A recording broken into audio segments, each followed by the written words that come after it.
Film dibuka dengan sebuah siaran radio dari kota Denver. Alan Berg, sang host acara, menyatakan kebenciannya terhadap gerakan antisemitis yang mulai banyak bermunculan di daerahnya. Di tempat lain, ada pemirsa radio yang kontra terhadap pernyataan Alan Berg tadi. Mereka ini dari kalangan neonazi, penerus sekte Ku Klux Klan yang telah ditutup toko oleh pemerintah Amerika. Ketiga orang ini kemudian jalan lalu masuk ke dalam hutan. Di sana, salah seorang di antaranya lalu dibunuh secara tiba-tiba. Alasannya, karena orang yang bernama Walt ini mereka anggap terlalu banyak bicara. Di lokasi yang lainnya lagi, seorang agen veteran FBI yang bernama Terry Hawks baru tiba di sebuah kota kecil yang bernama Coeur d'Alene. Daerah ini termasuk dari lokasi yang banyak dengan pergerakan neonazi, terlihat dari pamflet di sebuah bar yang berisi lowongan perekrutan organisasi tersebut. Di kota ini, Mr. Terry yang berniat untuk mencari suasana tenang hendak mengaktifkan lagi kantor cabang FBI untuk perwakilan Idaho. Untuk sementara waktu, semua harus ia jalani sendiri, baik itu di rumah maupun di kantornya. Dia sendiri saat itu sedang mencoba melakukan lobby agar istrinya mau menyusul ke kota tersebut. Beberapa waktu kemudian di kota Spokane, wilayah Washington, terjadi perampokan bank oleh 4 orang rampok amatiran. Dengan modus operasi yang serampangan, mereka melakukannya di waktu siang hari bolong. Kantor bank yang sepi itu berhasil mereka rampok meskipun sempat kepergok oleh seorang anggota polisi. Namun karena terlalu kegirangan, salah seorang di antaranya tidak sengaja malah menembakkan senapannya dan mengenai temannya yang duduk di kursi depan. Bob Matthews, pimpinan dari rampok tersebut, tiba di rumah dalam keadaan badannya banyak kecipratan darah. Kepada pacarnya yang sedang hamil, ia mengaku bahwa itu hanyalah cipratan cat yang bungkusnya meletus. Zila, sang cewek, tidak lebih jauh menaruh curiga karena perhatiannya langsung teralihkan dengan uang sekantong yang dibawakan oleh pacarnya. Esok harinya, Terry mengunjungi kantor polisi kota setempat. Ia mempertanyakan soal penempelan selebaran-selebaran yang kemarin ia lihat di dalam bar. Terry menanyakan markas kelompok neonazi ini kepada Pak Sheriff yang berkesan sedikit menutupi. Namun lokasi yang berada di atas Danau Hayden itu justru di-spill sama asistennya yang bernama Jamie. Sheriff kemudian coba mengkonfirmasi bahwa kelompoknya Richard Butler itu selama ini tidak mengganggu. Kelompok mereka itu memang masih sering aktif dengan kegiatannya, namun sifatnya private saja, tidak sampai bikin onar ke lingkungan sekitar. Have a good day. Di luar kantor ketika Terry hendak cabut, Jamie menghampirinya dan bilang bahwa ia punya banyak bahan cerita mengenai kelompok tersebut. Jamie kemudian mengajak Terry untuk datang ke rumahnya. Di sana ia men-spill semua yang ia ketahui mengenai grup tersebut yang ia dapat dari Walter, orang yang dibunuh di awal film. Disebutkan bahwa grup itu telah mencetak uang-uang palsu dan sedang merakit berbagai bom. Ia kemudian memperlihatkan berita kejadian pemboman sebuah sinagog yang terjadi beberapa waktu sebelumnya, berikut dengan kejadian pemboman sebuah toko porno, termasuk perampokan yang kemarin terjadi di sebuah bank di kota Spokane. Mengenai Walter, ia bilang bahwa orang itu sudah tidak diketahui keberadaannya selama beberapa minggu. Istrinya sendiri sampai saat itu tidak mau membuat laporan resmi kepada pihak polisi, diduga karena takut. Kelompok rampok pimpinan Bob kemarin memang masih berasal dari grup Aryan Nation atau neonazi, bagian dari kelompoknya Richard Butler, sang mahaguru dari sekte tersebut. Perampokan itu mereka lakukan selain untuk biaya dapur, juga untuk membiayai aksi revolusi yang katanya sedang mereka rencanakan. Dengan uang hasil rampokan kemarin, mereka pun merekrut seorang pelatih aksi terorisme yang bernama Sam. Selain akan menjadi pelatih, Sam juga yang nantinya akan menjadi penyedia dari berbagai persenjataan yang nantinya akan mereka perlukan. Di luar Zila yang ternyata hanya selingkuhan saja, Bob ini ternyata pria berkeluarga yang memiliki anak istri. Berbeda dengan Zila, Debbie sang istri ternyata nggak terlalu antusias dan malah heran melihat suaminya datang dengan sekantong uang. Meskipun demikian, ia pun tidak berani untuk mempertanyakan. Menyikapi info yang baru ia dapat dari Jamie, Terry lalu kopdaran dengan Joan, rekan sesama agen FBI yang juga merangkap mantan selingkuhan. Terry ingin meminta info soal temuan yang didapat Joan dari TKP perampokan di kota Spokane. Namun dari fakta yang disebut, belum ada satu bukti pun yang bisa menghubungkan perampokan itu dengan kelompoknya neo-Nazi. Di lokasi perampokan lain di sebuah toko barang porno, Joan sempat menemukan sebuah bom kecil yang gagal meledak. Namun dari situ pun ia belum mendapatkan bukti susulan. Esok harinya dengan ditemani oleh Jamie, Terry mendatangi rumahnya Bonnie, istrinya mendiang Walter. Mereka ini semua ternyata teman satu sekolahan. Begitu mereka bertemu, Terry langsung berperan sebagai the bad guy. Dengan galak, ia menginterogasi Bonnie dengan pertanyaan-pertanyaan yang menyudutkan. Mental dari Terry, akhirnya Bonnie curhatin semuanya kepada Jamie. Bonnie kasih info bahwa pada malam tersebut, Walter diajak ketemu oleh Bruce dan Gary.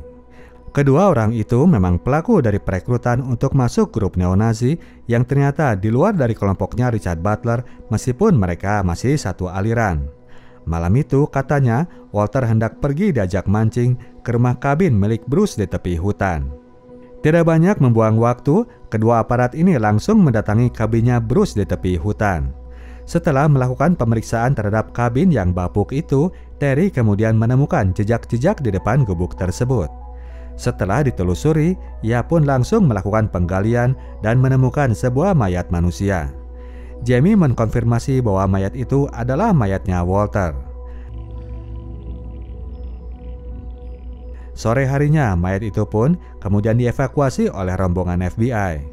Mulai dari saat itu, Terry langsung ambil alih kasus tersebut dan diasese oleh Pak Sheriff. Saat itu juga ia langsung minta diantar ke markas kelompok neo-Nazi yang berada di atas Danau Hayden. Tibalah kemudian Jamie dan Terry di lokasi tersebut yang mana sudah berupa sebuah klaster perkampungan kelompok neo-Nazi berikut dengan para pengikutnya. Gerbang klaster itu dijaga oleh seorang pria bersenjata api. Kedua aparat ini diterima langsung oleh Mr. Richard Butler, sang pemilik wilayah. Kepala sekte ini memberikan keterangan bahwa meskipun mereka mendambakan sebuah wilayah otoritas sendiri, namun dia tidak mengizinkan para pengikutnya untuk melakukan tindakan kriminal. Ketika ditanya mengenai keberadaan Gary dan Bruce, Mr. Butler menepisnya karena kedua orang itu ternyata sudah diusir dari komunitas karena telah diam-diam memakai mesin cetak untuk membuat uang palsu. Terry kemudian memperlihatkan mayat Walter sekaligus memberikan info bahwa orang-orang itu kemungkinan besar sedang membuat kekuatan sendiri dengan mengusung ajaran yang dibawa oleh Mr. Butler. Setelah mendengar info tersebut, barulah Mr. Butler menyatakan kesediaannya memberikan info jika dia mengetahui keberadaan para pembelot itu. Sebelum keluar, Jamie sempat diberikan sebuah buku sampul merah yang katanya untuk asupan gizi para anak-anak. Jamie menolak untuk membawa buku tersebut. Bob sendiri memang terus lanjut dengan rencana operasinya. Hari itu dia merekrut seorang imigran asal Spanyol yang bernama Tony Torres. Dia juga melakukan pembaptisan terhadap beberapa anak-anak dari anggota-anggotanya. Bob telah berperan seperti layaknya seorang Richard Butler di altar sekte gerejanya. Hari itu akhirnya Bob datang menyambangi ajakan bertemu dari mantan guru yang sebetulnya sangat tahu betul di mana keberadaannya. Mr. Butler memperingatkan bahwa gerakan Bob sudah menarik perhatian pihak FBI bahwa mereka sudah menemukan mayat Walter. Kedua orang ini sebetulnya memiliki misi yang sama namun dengan pendekatan yang berbeda.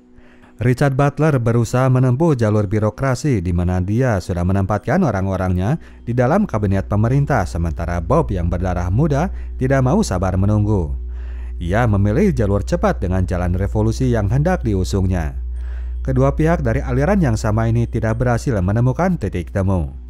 Khawatir dengan kelakuan Bob yang berpotensi merusak rencananya, Richard Butler, sang maha guru, memberi titah untuk melakukan penghadangan terhadap laju kelompok pembelot itu. Esok harinya, seorang yang asing datang ke rumahnya dan menitip buku merah itu kepada istri Jamie. Mereka sepertinya memaksakan agar deputi sheriff itu mengetahui isi dari buku tersebut. Tanggal 23 April 1984 dengan dipimpin oleh Joan, mereka melabrak sebuah rumah yang disinyalir merupakan tempat persembunyian Gary. Ketika diperiksa, di kamar yang sudah ditinggal kabur itu ditemukan sebuah bom rakitan. Orangnya sendiri saat itu sudah berada di tengah kota berusaha memasang bom rakitannya di sebuah teater porno. Ledakan bom di teater tersebut merupakan sebuah pancingan agar aparat tidak aware dengan lokasi target mereka yang sesungguhnya. Siang itu, Bob sudah menunggu Gary di lahan parkir sebuah supermarket yang mana di sana mereka hendak merampok sebuah mobil pembawa uang-uang tunai. Sementara Joan bergerak menuju lokasi pemboman, Terry yang mendengar sebuah laporan keributan dari sebuah mall langsung merapat menuju lokasi tersebut.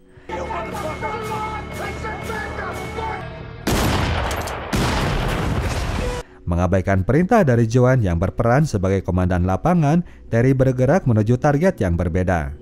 Dari jalanan depan, mereka sudah melihat kejadian yang sedang berlangsung.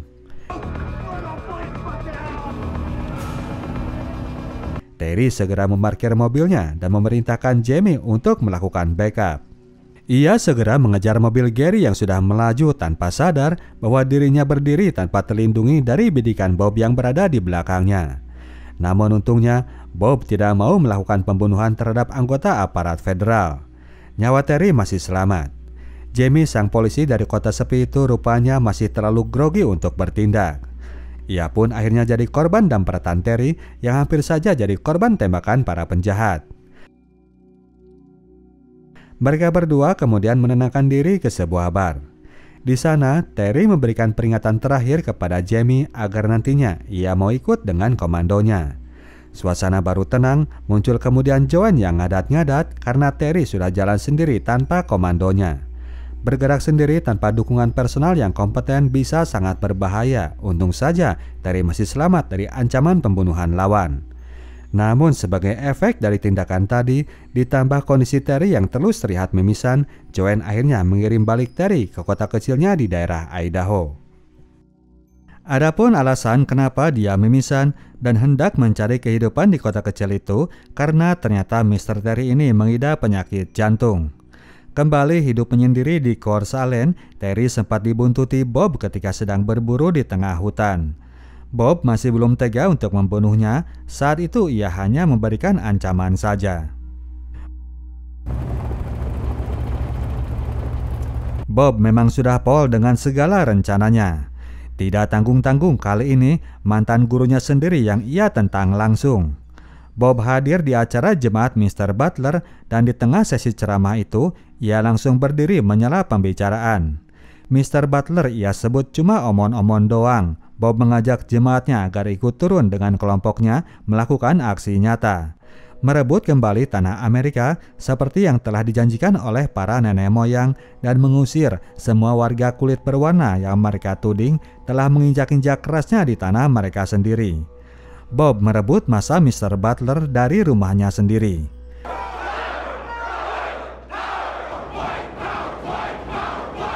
Hidup menyantai sendiri lepas dari tim penyelidikan kasus neo-Nazi, Terry jadi banyak menghabiskan waktu di rumahnya Jamie. Iseng-iseng dia melihat-lihat isi rumah, dia menemukan buku bersampul merah yang kemarin ia lihat di gereja Mr. Butler. Buku itu berjudul The Turner Diaries, sebuah novel yang berisi metode sapu bersih kaum Yahudi dan ras berwarna dari negara Amerika. 6 langkah yang disebut pada buku itu sangat persis dengan yang sedang dilakukan oleh Bob dan kawan-kawan. Kini kelompok tersebut telah masuk pada langkah ketiga, yaitu langkah penguatan pasukan bersenjata sebelum nantinya akan masuk pada langkah tebar teror. Langkah 5 dan 6-nya adalah pembunuhan terhadap tokoh-tokoh yang dianggap mengganggu serta eksekusi terhadap para pejabat, yang mana target utama mereka adalah Mr. Henry Kissinger, menlu Amerika paling fenomenal yang berdarah Yahudi. Untuk target pembunuhan, korban pertama yang dibidik adalah Mr. Alan Berg, penyiar radio berdarah Yahudi yang konsisten menyuarakan sikap menolak terhadap gerakan antisemitis. Malam itu selepas mengisi acara radionya, Alan Berg dibuntuti oleh Bob dan kawan-kawan hingga ke halaman rumahnya. Saat target mereka keluar dari mobil, seseorang yang bernama David Lane membunuhnya dengan tembakan beruntun dengan menggunakan senaman Mac-10. Esok paginya, rumah Terry sudah mendapatkan kedatangan Joanne yang datang secara tiba-tiba. Sang agen wanita mengabarkan kematian Burke kepada rekannya ini dan bagaimana mereka melakukan pembunuhan yang keji tersebut. Secara tidak langsung, Joanne ingin mengajak balik Terry masuk ke dalam skuad FBI pengentas kasus ini. Mereka pun langsung berkumpul di kantor sheriff untuk memberikan briefing kepada semua anggota skuad yang akan dilibatkan. Terry kemudian memberikan teori tentang tersangka yang mereka curigai sebagai pembunuh Alan Burke. Mereka ini adalah sempalan dari grupnya Richard Butler dan memakai buku The Turner Diaries sebagai inspirasi gerakan mereka. Menurut buku tersebut, grup teroris ini dikenal dengan nama The Order. Sheriff kemudian menyela pembicaraan Terry dan Jamie. Ia bilang bahwa ia pernah melihat buku tersebut. Ngadatlah kemudian Terry mengetahui bahwa Pak Sheriff yang lambat ini sebetulnya pernah melakukan razia terhadap sekelompok anak muda yang membawa sebagasi barang white supremacy dan buku tersebut ada di antara barang-barang itu. Untungnya ia masih menyimpan file kasus tersebut. Jamie mengenali salah seorangnya yang mana merupakan David Lane, anak dari pengusaha dari kota itu.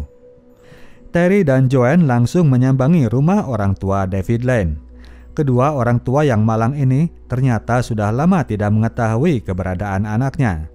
Namun ibunya ingat bahwa anaknya pernah bilang bahwa David diajak kerja oleh seseorang yang punya lahan luas di Madeline Falls, daerah Washington dekat Spokane. Sang ibu agak lupa-lupa ingat nama orang tersebut, namun ia masih menyimpan foto anaknya dengan orang yang dimaksud. Terry langsung mengenali orang tersebut ketika ia diperlihatkan foto itu. Orangnya tidak lain dan tidak bukan adalah Bob Matthews, yang mana Terry pun baru mengetahui namanya saat itu. Orangnya sendiri saat itu masih terus memperkuat armadanya. Selama mengurusi masa kini, Bob tidak lupa dengan masa depan anaknya yang ia canangkan sebagai penerus legasi kelompoknya. Sejak dini sudah ia ajari cara menembak. Hal itu membuat Debbie sang emak makin merasa terganggu. Selanjutnya dengan menugaskan Tony Torres, mereka memborong senjata di sebuah toko kota tersebut. Karena belanjaannya banyak, Torres diwajibkan untuk neken surat pernyataan dan orang baru ini mengikuti persyaratan toko itu. Balik ke markasnya di Madeline, mereka mendiskusikan rencana perampokan yang berikutnya. Saat itu tiba-tiba datanglah Debbie yang mana sempat melihat cewek hamil ada di dalam mobil suaminya. Debbie yang makin gak sreg dengan kegiatan suaminya langsung ikut nimbrung dan minta dikasih tahu semua yang sedang berlangsung. Bob yang seorang fanatik dan sadis ini ternyata masih bisa lembut ketika membujuk seorang wanita. Debbie masih bisa ia lunakan agar tidak lanjut ngadat dan melakukan pemberontakan. Hari itu setelah dilakukan investigasi, pihak FBI akhirnya berhasil mendapatkan alamat lengkap dari lahan milik Bob di Madeline Falls. Segera mereka pun beramai-ramai menyatroni lokasi tersebut dan mendapati bahwa lokasi itu sudah dalam keadaan kosong. Hal itu karena penghuninya sendiri sudah berada di daerah California untuk melakukan sebuah aksi. Target perampokan kali ini masih sebuah mobil pembawa uang tunai milik dari sebuah bank. 3 mobil dari kelompok The Order langsung membuntuti ketika mobil baja yang dimaksud telah tiba di spot yang diinginkan. Pembegalan pun kemudian dilakukan terhadap mobil baja ini yang mana para penghuninya langsung ciut kalah nyali melihat para perampok yang berbekal senjata api. Akan lain ceritanya kalau Jason Statham yang menjadi pengemudi mobil baja ini. Prosesi pembegalan pun kemudian berlangsung, namun di belakang ada seorang om yang greget melihat kejadian itu. Orang yang sedang bawa pistol ini langsung melakukan tembakan terhadap para perampok. Terjadi kemudian adu tembak yang berakibat gugurnya si om tadi. Namun demikian, para perampok jadi melar dari target waktu. Sekawanan mobil polisi keburu datang menghampiri lokasi TKP. Karena buru-buru hendak cabut, Bob tidak sengaja menjatuhkan pistol miliknya. Mereka memang berhasil kabur, namun tetap dengan meninggalkan satu barang bukti yang akan menyulitkan langkah mereka di kedepannya. Pulang dari merampok, Bob tidak langsung pulang ke rumah istri, namun ke rumah Zilla yang saat itu baru beres brojol. Meskipun bukan anak lelaki seperti yang diharapkannya, namun Bob tetap sangat bahagia mendapatkan kehadiran anak pertamanya itu. Pistol itu yang kemudian jadi modal pelacakan pihak aparat. Saat itu mereka belum menemukan bekas sidik jari, namun sudah mendapatkan serial nomor pada pistol tersebut yang merujuk pada sebuah toko senjata di kota Missoula. Kota itu jaraknya cuma 2,5 jam saja dengan berkendara. Daripada menunggu, Jamie berinisiatif untuk turun langsung ke kota tersebut. Namun sebelum mereka berangkat, Joan keburu datang dengan kabar bahwa mereka telah mendapatkan nama yang teregistrasi pada pistol itu. Petunjuk pada pistol itu kemudian membawa Tony Torres alih tempat mondok ke ruang tahanan. Interogasi pun kemudian dilakukan oleh Terry dan kawan-kawan. Sebagai agen yang berpengalaman menangani kasus KKK dan La Cosa Nostra, Terry sangat tahu kelakuan para bajingan itu bahwa mereka akan selalu menyalahkan pihak lain. Tony yakinkan bahwa orang seperti Bob akan selalu mengorbankan pion-pionnya. Apalagi kalau nanti dia tahu bahwa si Tony ini ternyata bukan orang Eropa, melainkan hanya imigran Meksiko saja. Tony kemudian men-spill bahwa mereka punya nomor khusus jika salah seorang anggota mendapatkan kunjungan dari pihak aparat. Esoknya dengan dipasangkan alat penyadap, Tony janjian ketemu dengan Bob dan kawan-kawan di sebuah tempat. Namun saat itu, karena penampakan Bob belum terdeteksi, pihak FBI pun memutuskan untuk membuntuti pergerakan mereka. Tony saat itu dijemput lalu dibawa ke sebuah motel. Di sana, dia diajak masuk ke dalam sebuah kamar yang mana disitulah si Bob ini sedang menunggu. Bob menanyai Tony tentang pertemuannya dengan aparat yang ia akukan. Tony bilang bahwa mereka menudingnya ikut terlibat dalam pembunuhan Alan Berg. Namun demikian, ia pun tetap mengaku bahwa dirinya tidak ember sedikit pun. Bob yang sedikit punya rasa salah karena dialah yang menjatuhkan pistol kemarin akhirnya tidak melakukan tindakan kepada Tony. Setelah itu mereka pun keluar dari kamar tersebut dan terpantau oleh Terry. Sang agen segera menyuruh Jamie untuk memanggil backup pasukan, sementara dia sendiri langsung turun untuk menyatroni kamarnya Bob. Begitu si Bob keluar lagi dari kamarnya, Terry langsung menodongnya, tidak sadar ia bahwa di bawah Gary sedang berada dan langsung nembak duluan. Jamie yang ingin membayar kesalahan di misi sebelumnya kali ini bertindak sigap, ia segera menyerang Gary dari bawah. Namun demikian, bantuan Gary tadi membuat Bob jadi punya momen untuk bisa kabur. Kini Gary sendiri yang terpojokan, backup dari Joan dan pasukan kemudian datang, para bajingan ini berhasil ditangkap di kamar interogasi tadi. Setelah itu, Jamie langsung menyusul Terry yang lari mengejar Bob. Namun karena kurang teknik dalam melakukan pengintaian, anak buah sheriff dari kota kecil ini bergerak terlalu serampangan, ia pun malah kena tembak oleh musuh. Terry berusaha mengejar, namun fokusnya terganggu melihat Jamie yang kemudian rubuh. Polisi muda ini terkena tembakan yang telak menghujam dada. Beberapa detik kemudian, ia pun sudah tidak bernapas lagi. Jamie Bowen gugur dalam tugasnya. Beban berat harus ditanggung Terry karena ia harus menyampaikan kabar kematian Jamie kepada istrinya yang memiliki anak yang masih kecil. Ia pun harus rela makin dibenci oleh Tiffany yang sejak awal memang tidak menyukai kehadirannya. Berbekal dompet yang ditemukan di kamarnya Bob, esoknya mereka pun mendatangi rumah Debbie. Mereka memperlihatkan foto Bob dan Zilla bersama bayi yang baru dilahirkannya. Terungkap kemudian bahwa Debbie dipilih jadi istri adalah hasil dari iklan di koran, namun ternyata Debbie ini tidak bisa melahirkan anak. Clinton, anak mereka itu adalah anak dari hasil adopsi. Tidak memiliki motif untuk membela suaminya, Debbie akhirnya memberitahukan sebuah lokasi yang ia dengar akan menjadi tempat kabur jika mereka dalam bahaya. Segeralah pasukan pihak FBI bergerak untuk menyambangi lokasi tersebut yang terletak di Pulau Whidbey, pulau kecil yang terletak di pesisir negara bagian Washington. Bruce saat itu baru tiba dengan sebuah mobil baru untuk minggat. Namun saat itu Bob masih sibuk dengan kegiatan penulisannya. Sebelum minggat lagi ke tempat kabur yang lain, Bob sempatkan menulis surat deklarasi perang yang ingin ia tujukan kepada Senat, Kongres, pihak pejabat Gedung Putih, dan juga sejumlah media. Dini hari tanggal 7 Desember 1984, pasukan FBI telah bergerak untuk mengepung rumah persembunyian ini. David Lane yang melihat pergerakan itu dari jendela segera mengajak kedua rekannya untuk kabur secepat mungkin. Hanya Bruce yang segera ikut bergerak minggat sementara Bob masih terpaku di depan mesin tiknya. Kedua tersangka teror itu berhasil kecegat oleh pasukan FBI di halaman belakang. Keduanya kemudian dibawa ke sebuah gubuk dan diinterogasi oleh Terry dan Joan.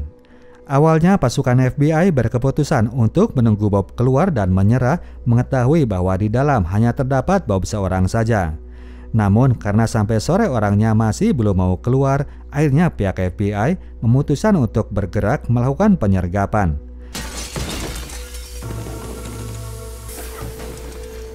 Namun begitu mereka masuk ke dalam rumah, Bob dengan perkakas perangnya telah menunggu dan memberondong semuanya dengan tembakan senapan mesin. Beberapa anggota FBI harus menjadi korban luka tembak. Yakin bahwa orang ini gak akan pernah mau keluar, mereka kemudian memutuskan untuk membakar rumah tersebut. Pasukan FBI kemudian membakar rumah tersebut, namun setelah ditunggu-tunggu Bob ternyata tetap tidak mau keluar. Terry yang penasaran akhirnya nekat masuk dan sempat melihat Bob sedang duduk saja menunggu nasib. Terry sempat mengajaknya keluar dari rumah itu, tapi si Bob ini malahan menutup pintu kamarnya. Karena nyala api makin membara, Terry pun segera keluar dan membiarkan Bob hancur binasa hangus terbakar api. Berakhirlah aksi kelompok separatis yang dikenal sebagai The Order. Butuh waktu hingga 2 tahun lamanya bagi anggota FBI untuk meringkus semua anggota dari kelompok tersebut. Buku The Turner Diaries terus menjadi inspirasi dari aksi teror, termasuk yang terakhir menjadi inspirasi dari aksi pemboman di Oklahoma tahun 2021 lalu. Oke, demikianlah ceritanya bro dan sis. Kita tim Sinotok cabut dulu. Sampai jumpa di video kita selanjutnya. Ciao.